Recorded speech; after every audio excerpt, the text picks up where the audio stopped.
has been fighting for you this pandemic? That's the ballot question Jagmeet Singh's NDP wants voters to think about.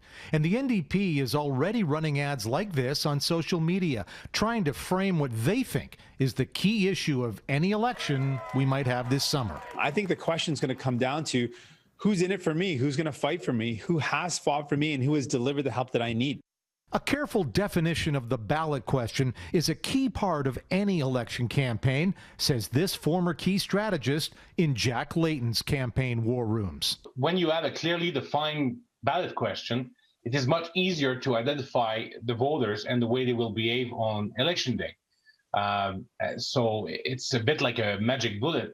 It appears the Conservatives have not centered on one single message yet, but they definitely want to attack the Trudeau government's record on pandemic management and the vaccine rollout. Let's go back to July 2019. In this slickly produced video, Conservative leader Aaron O'Toole argues the Trudeau government compromised national security on COVID vaccine development. How did two scientists with these ties get approval to work at this secret facility? Pollster Daryl Bricker, though, thinks by the end of summer, voters may not be in the mood for that kind of pitch from the Tories. The issue that the opposition parties have is that people are not perceiving the current incumbent government as being fatally flawed.